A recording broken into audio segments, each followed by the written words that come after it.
Welcome everyone to episode 2 of the Overcoming Adversity series of the Human Experience. Today I have Rebecca here, and I know Vee personally, so I'm going to refer to Vee by the name that I know her. It is what I want to do today is from not me to introduce you. I would like Vee to tell us her story, and I guess that's the opening. It's a very big opening. Yeah. And I think maybe the best place for us to start would be, I know your story. Yes. Other people don't. You're a completely new, fresh face. Mm-hmm. So you tell your story in whatever way you want, and then we'll get into some questions off the back of that. Great. Yeah. From a very young age, started delivering myself this message that I wasn't good enough. Okay. So that's a very common thing that I think a lot of people can relate to. Yeah, it's a very common wound. Yes, that I just wasn't good enough, and it didn't really matter what I was doing. That was always something that I carried with me through my childhood and obviously into adolescence and being a young adult. When I was 17, I kind of had a number of life experiences that really pushed me off track a little bit. One of those in particular was my parents decided to separate, being, obviously very family orientated. We spent a lot of time together as a family when we were younger. That really kind of, I guess, changed my perception around life and made me feel even more detached. Yeah, I was very much outside of myself, and I did lots of things to try and, I guess, make myself feel better, whether it be achieving things and trying to make people proud, and but there was always just this slight emptiness there. And the emptiness wasn't anybody's fault. I think that was the other thing that I appreciate now as an adult, that I don't blame anybody for that emptiness. It was just, something that I always seemed to have with me for whatever reason. And, like I said, when I was 17, I ended up, I guess, in a group that was using lots of recreational drugs. I had stopped playing soccer, which was a huge part of my identity to try and fill my hole when I was quite a lot younger. And I sort of finished school, and again, school was a big identity. I was achieving, I was doing well. Sure. Told you who you were. Yep. Soccer in school. Really liked I'm a high achiever. Yes, that's who I am. And so I finished school, and I was just sort of left, not really knowing what I wanted to do moving forward. And I mean, you could call it a perfect storm, but what I understand now about drug addiction in particular is that there's a number of influences that can happen all at the same time that can lead you down the road of eventual drug addiction. So that is basically what happened to me from probably about the age of 21. So went from using recreationally to it becoming part and parcel of my everyday life. And I was eventually what you would call a high functioning addict. Yeah. And it sounds like you had been high functioning already. Yep. But addiction came into it to fill the void and the emptiness. And so what drugs did you start with? So I started with your sort of marijuana. Gateway drugs. Marijuana. I was smoked cigarettes. And then, I started using your kind of party drugs, because that's kind of the group that I was with. And again, it wasn't anything to do with those people in the group that were influencing me. That was actually where I was at that time. And, ironically enough, those people are all normal functioning people doing well in their lives. And that is amazing. Yeah. They didn't go through the same avenue that I did. And they didn't take it as far as I did either. So, so then it moved from, it sounds like ecstasy, cocaine. Yeah, that was one of them. And then, I was never really a big drinker. I didn't really like alcohol, because I didn't really like the way that it made me feel. Yeah, it's like more of an can be an out of control experience, right? Yeah, and I didn't like that. No. I was like, I liked the stuff that either was going to bring me up, give me the energy. Yeah, to be a high functioning person, human. and to be, extroverted, and to try and make out like, I was naturally like this. Yeah, it almost sounds like when you're describing it like this thing of like, I'm okay, everything's good. Yeah. Like, this is me. Yeah. This is who I am, but really not knowing. Not knowing. And just still feeling that emptiness. And the thing about drug addiction is that what you don't realize at the time is that it just makes the hole bigger inside. Yeah, the sense of yearning, like, and I think that is just immense loss of self, because by using drugs, speaking from personal experience, what I've found is you just get further and further and further away from yourself. Yeah. But you're trying to find your way home. Yeah. It's so ironic. And I think that's part of, what drug addiction does, is that it does kind of lure you into this false sense of, hey, I'm gonna help you, make you feel better. Gonna give you a you're gonna feel great. We're friends, and I'll always be here for you. Yeah, you can rely on me. Yeah. Yeah. I'm gonna make you feel better. And what you don't realize almost until it's too late is that it's just destroyed you. It's destroying you. Yeah, from the inside out. Wow. So what? And that's such an awful place to be completely destroyed internally. What was it that you were addicted to? So I got heavily addicted to methamphetamine. Yeah. So that's what we know as P. Yeah. And what age were you when that? How did you actually get how did that enter into your? Well, world? It kind of was something that was being done. It was just like a normalized thing in the party world. Yeah. And I think it was just kind of like, we do this one sometimes and we do that one. And I took to it like a duck takes to water. Is that the expression? I think so. I don't know. Like, this is for me.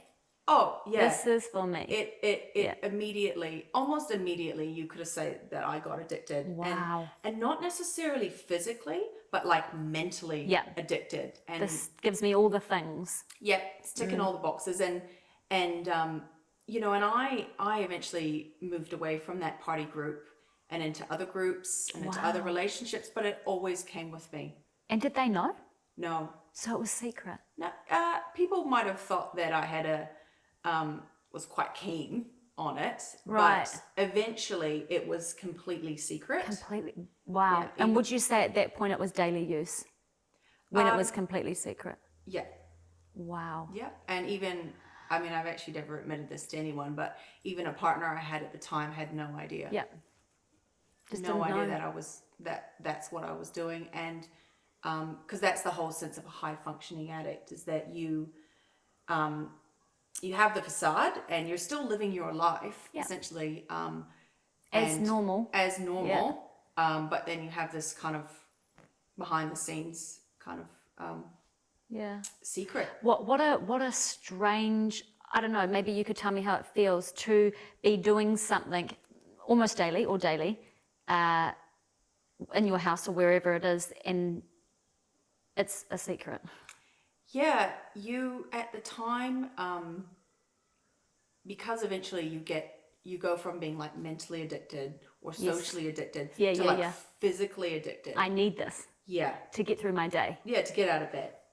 That's basically where I need to wake up. Yep, I need to live, basically. Wow. That was kind of at the end point of what it ended up being. I guess I'm curious, because you answered so many of my questions already in your story. You were like, boom, boom, boom. I was like, how did it start? Using drugs. And you answered it. And I was like, what do you think were the contributing factors that took you from occasional drug use to drug addiction?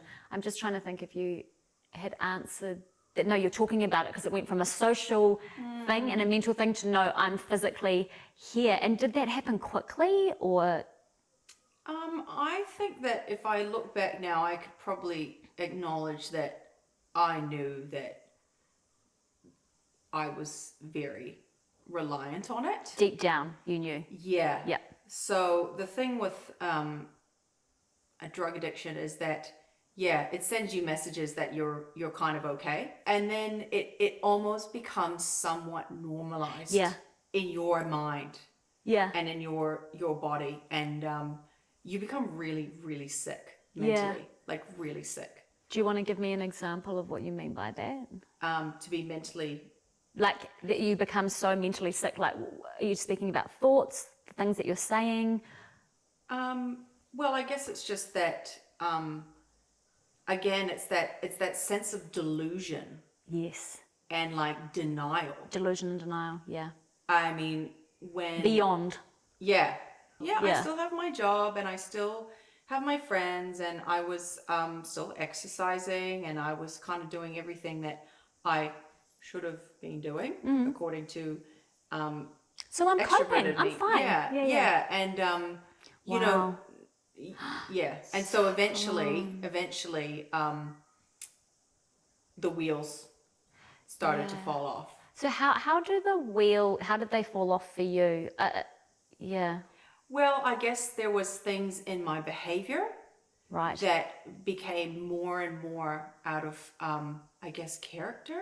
Like I Right. did things that even to this day, I don't feel shameful about them anymore, and I don't feel guilty. But if I think about them sometimes, I feel like, oh yeah, I remember that, and I'm not proud of that moment, or I'm not proud that I did that. However, that's part and parcel of what has been and gone. And you know, I've forgiven myself now. Yeah, amazing. Yeah, but you know, I had to go before I could get to this place of forgiveness to myself. I had to go through, you know, acknowledgement. Acknowledgement. Yeah, massive To say acceptance. this is what happened. Yeah, and this I is think what that's I did. huge. And Yeah. this is what I did, because I think if an addict tries to get better without doing the acknowledgement and just like, no, I'm good, I'm fine. Yeah. They'll just come back. The feelings are always there. Yeah. And just like the addiction, it's like if you try and run away from it, it's nothing external. Like you're putting No, external I things into your know. body, but it's never. You can't outrun it. No, I tried. I was Yeah, like, I tried so very hard. I was gonna go join the army. Oh my God. Is your way of getting out? Yep. It's called there's a word for it where you try tell and me leave the what it is. country, or Yes. you do a location something. Yeah, location's going to fix everything. Yeah. And it's like, well, do you think that you can get hold of drugs wherever you are in the world? And then I was like, oh, wait, I think they'll drug test me if I go to the army. Like, But that's the level of mental sickness that you're talking about, of like, I can outsmart this. Yeah. I can outsmart we're just it. going to No. move on and join the army, and you're Everything's going to be fine. hunky-doodle. Yeah, fine. So, and the thing with the whole self-forgiveness and the acceptance is that if you kind of go straight from a point of, oh, I accept that I have a problem and I acknowledge it, and then you can really easily get into this whole victim mentality, like, oh, Right. poor me, and Yeah. I've got this thing and this addiction, and that's also a really addictive. Yes, because you'll Person- sit around yeah. with other victims. Yeah. And then you'll probably end up using drugs. Yeah. To get in and talking about your problems and how bad things are. You know, I Yeah. can imagine it would snowball. Yeah. And victimizing behavior doesn't lend to thriving. No, Yeah. exactly. Yeah, that's beautiful to say that. thank you. I really resonate that. And that was the thing for me. It was like, you know, and acknowledgement, acceptance, and I had to take responsibility. I mean, man, like for someone who really didn't want anyone to know kind of the extent of my problems, I ended up, I mean, not so much, I did end up asking my mom, or telling my mom I wanted to go to rehab. So what had happened is I'd kind of had, like we were saying near towards the end when the wheels started falling off, Yeah. I started getting really physically unwell. Yes. I mean, that was a huge step for me. And, you know, and I kind of, when I talk about addiction, it's like, you know, you become kind of mentally, it was almost like a mental addiction, and then it's like a physical addiction, and then like spiritually, like that's kind of how it attacks yes, you. it's the layers. Yeah, it attacks mentally, you physically, and then spiritually, and then spiritually. you're Yeah, then your black hole at rock bottom. bottom. Yeah, that's what they say Yeah. in recovery is you've got to reach rock bottom.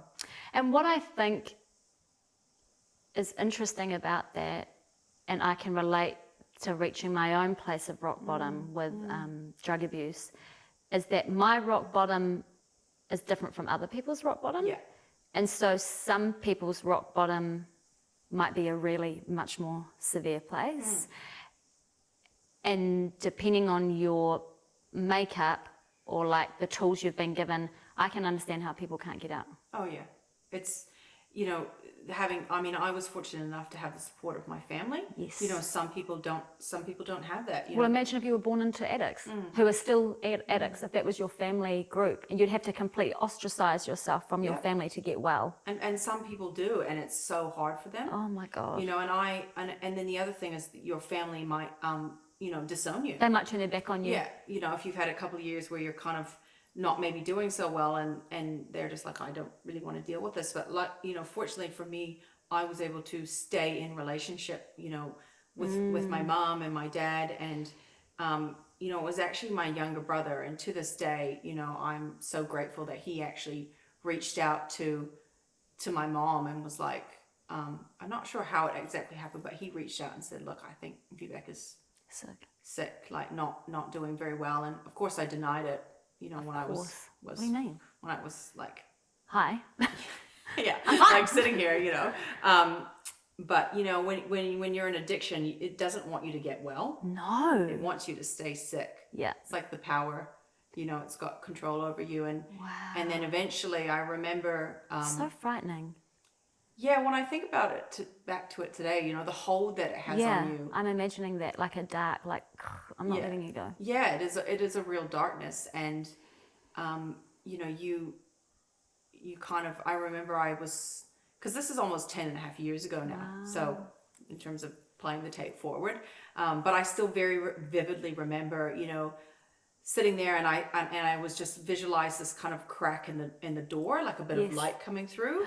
And I was like, you can go through the door, or you can shut the door. Oh my God, look at this question. Oh. Looking back, this is hilarious, guys.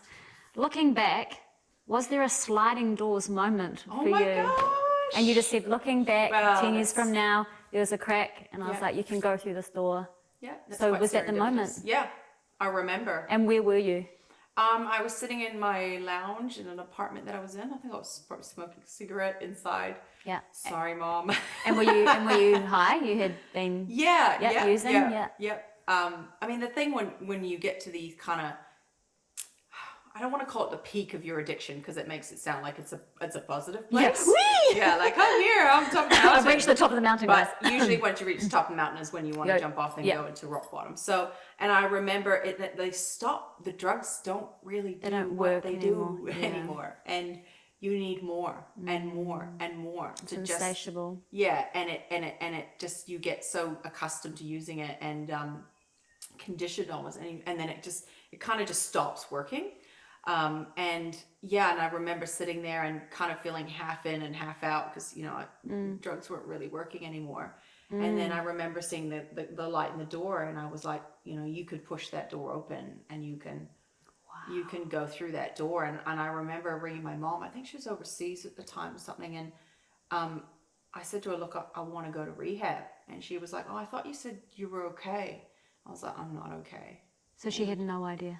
Well, she had kind of heard something because of my brother, but of course the denial, and as soon as I acknowledged that that's what I wanted to do, she just went straight into action mode. So imagine if you hadn't made that phone call. Yeah, I mean, I don't really want to think if I hadn't made that decision. Yeah. And there's something that I do talk about when it comes to you know, acknowledging drug addiction, that like I chose to take drugs.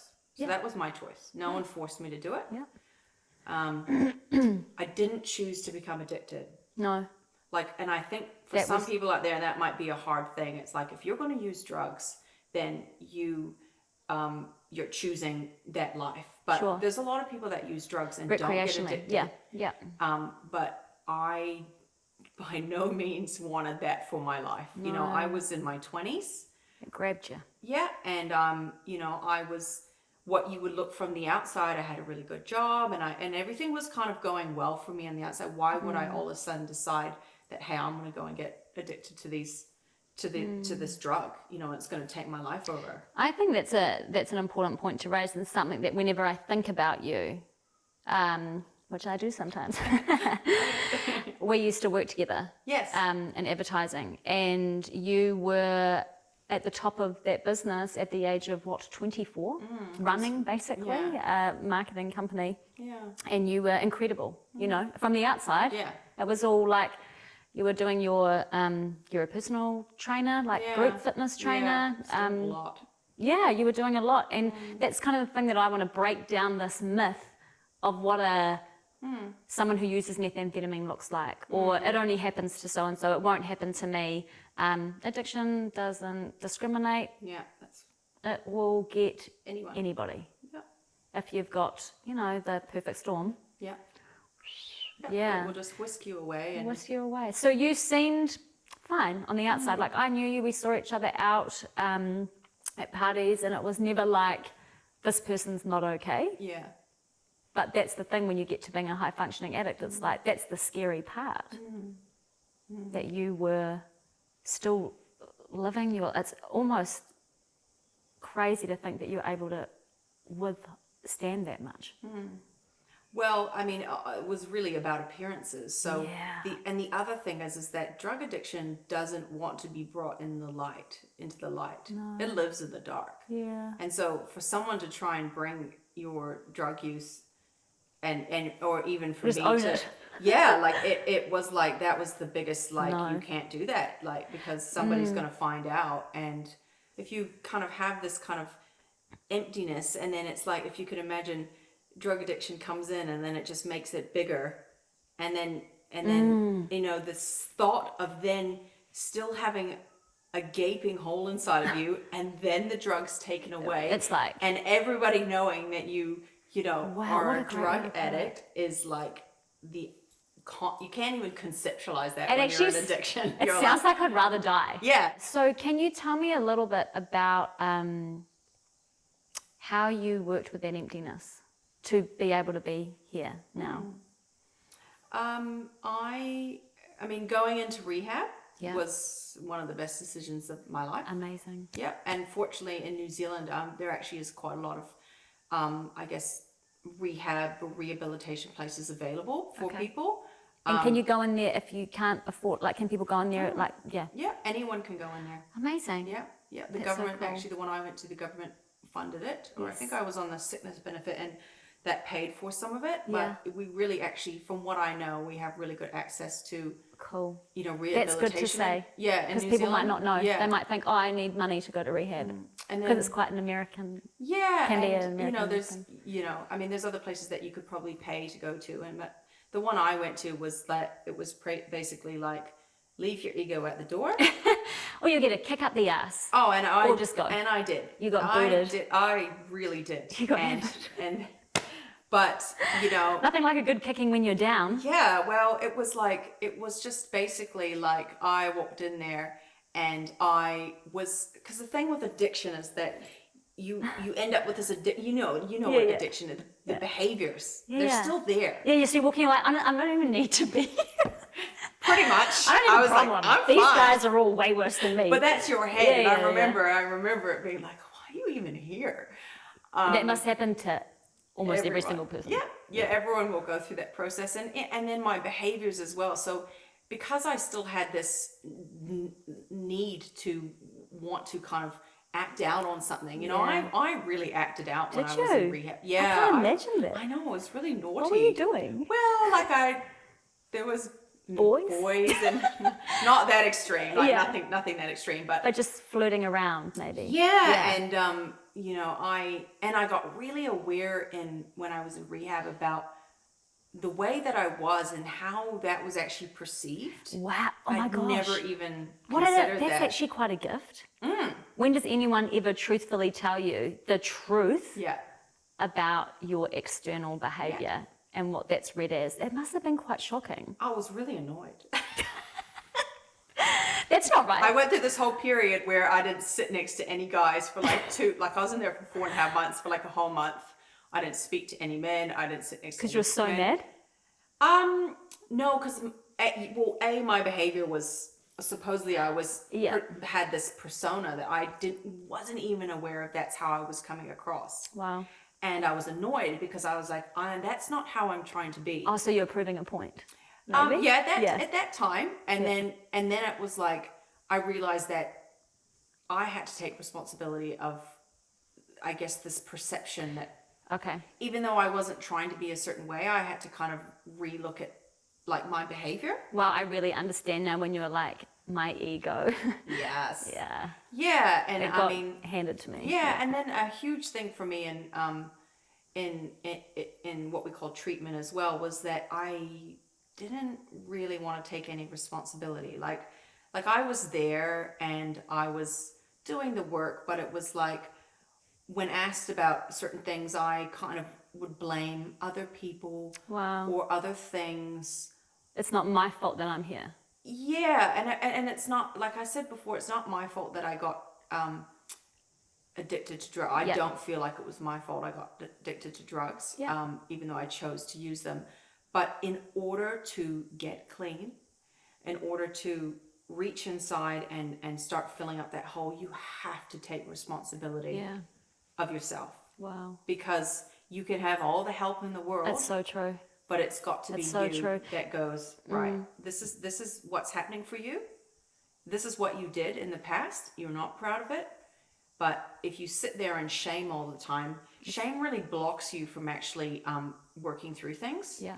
Yeah, I mean, you've probably experienced that with a lot of people, is that you just feel so shameful it doesn't allow you to progress forward. Yeah. And I think shame is going to be the one emotion that no one's going to want to face because it feels so disgusting and exposing and awful. Yeah, but you have to, work But I through think that. the thing is that if you dive in, it's actually not as bad as what you think it's going to be. And there's something so beautiful about holding yourself when you're in shame and being like giving yourself the love that you needed at that time, which is what you've shamed yourself for over and over again. Imagine if you went back and loved that version of yourself, like how that would change things. And that's the other thing, is that when I started looking inside as well, I actually realized there was things I really liked in there. Isn't that such a beautiful place to get to? It was like, actually, and I just, I hadn't really checked in with myself for so many years. Wow. That I realized that there wasn't complete darkness or in there. It was lots, and I was able to bring out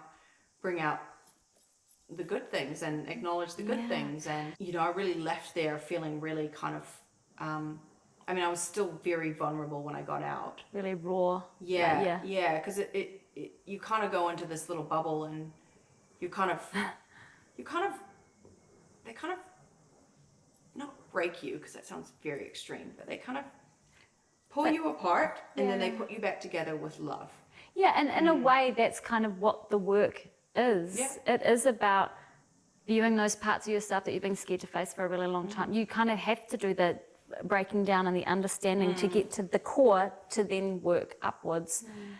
So for you, it was like you went to rehab, lots of realizations, really digging deep, left feeling vulnerable. And so how did you continue to do the work on, because it sounds like you were getting to a good place of starting to like little bits of self-love and self-worth. So what did you do after that? Well, because I was the high achiever, I followed the rules. Oh, good. That's fantastic. But not to say that, other people that follow the rules didn't also, go off on different paths. But I was like, right, I'm getting out, and I'm going to do exactly what they recommend I should do. Cool. Yeah. I'm going to do the meetings. Yep. So there's this amazing fellowship out there called Narcotics Anonymous. Yes. People don't necessarily know about it. Yeah. Because of the word anonymous. I think it's been made a little bit more public these days. I had a walk not long ago, and also Alcoholic Anonymous. Yeah, so AA and NA. Yeah. Yeah. So I went into NA because that's more kind of a drug-based one. And it's an amazing fellowship of people. And I went to the meetings. I stayed in a halfway house. And I really just committed to everything that kind of was on offer there. Yeah. Because there's a lot on offer. You took it. Yeah. Yep. You get a sponsor, and you work through what they call the steps, and you kind of keep doing your work. Sounds the word that was just coming to mind when you were talking. I was like, oh, she worked really hard. Yeah. Yeah. She did the work. But then ironically enough, I also, in other areas of my life, even though I was really staying clean and doing well in, I guess what you call recovery, I still had my behaviors out here that you're not just all of a sudden out and like completely perfect, like, oh, I'm going to do life perfectly. So it takes time. Yeah. And I mean, one of my sort of, past that I took off was, I got into a relationship, which is not recommended, very soon out of recovery. Oh, so you did it quite soon? Yeah. And that was part of me acting out a little bit more. There's still that part of you, and that's why you have to work really hard, because you have to kind of counteract that. Wow. And for me, my journey, I mean, I remember reaching out to what we call the higher power. That can be whatever you want it to be. Yes. In the rooms, there's no whatever, there's no category that it's in. Sure, it's whatever it means to each individual person. Yeah, but it's just a sense outside of yourself. And, I was like, I really want to be less self-centered. Yeah. Because you kind of get out and it's kind of all about you, and you need to protect. And I ended up having a child. You that's got Ava. for what you got. I know. What you I was asked like, well, for. okay. I need to be less self-centered. Okie dokie then. Yeah. And I mean, wow, and you got a daughter. Yeah, and I got a mini version of me, which I'm extremely grateful for. So she came along kind of very unexpected. The relationship fell apart, and I mean, there's still a relationship there today as, the father of my child, and I respect him, and he's a good dad. But that, obviously she's still part of my life, and she's been a massive part of my life.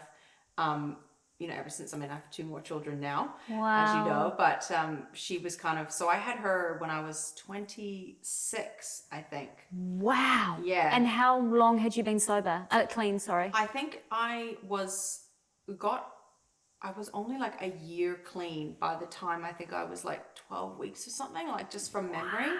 Yeah, because So she really just buzzed in there, man. She was like, okay, you're going to be less self-centered. Here I am. And recovery's inside of me. Really. Yeah. It's in here. That's what I'm really hearing. It's like you developed a home and a trust, and it's almost like a contract with yourself. Yeah. And I've been able to carry that with me. And, I still have friends that are in the rooms, and, they're amazing people.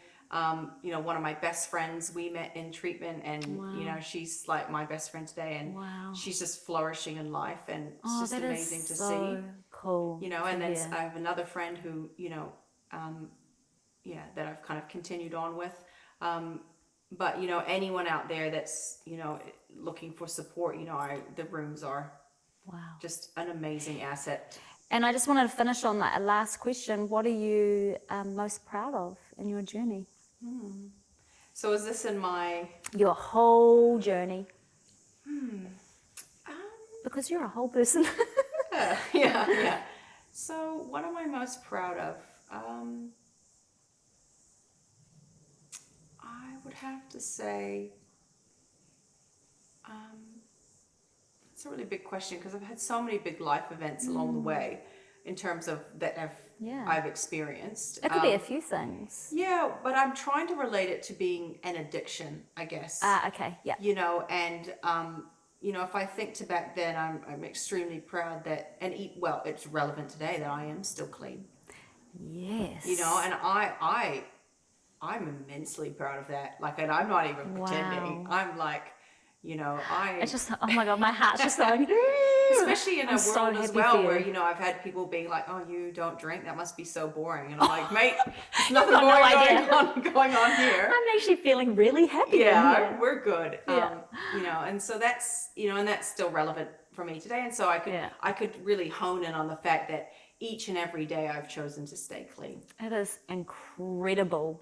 It is absolutely incredible, because this wasn't necessarily the outcome. No. Yeah. And it's not for a lot of people. No. So it's huge, actually. Yeah.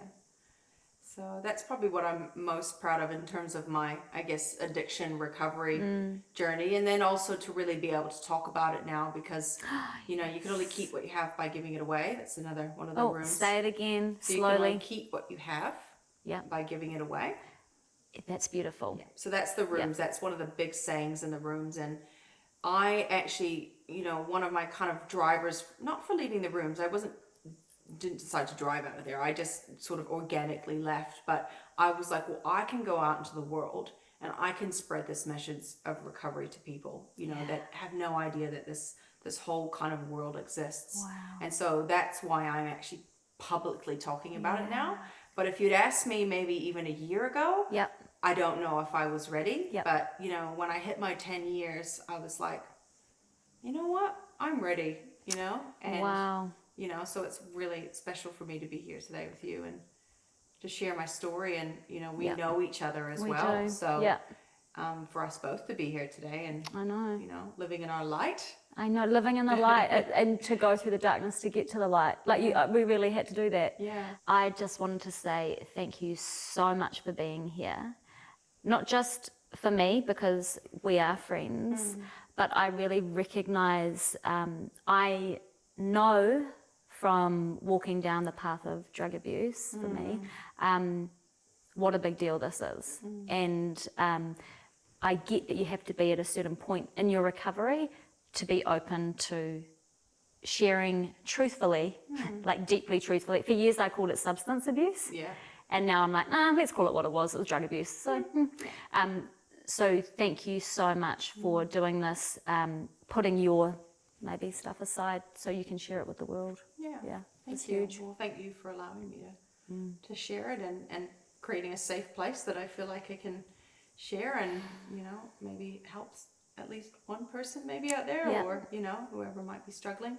So yeah, thank you. Do we get to hug? Yeah, of course. Of course we do.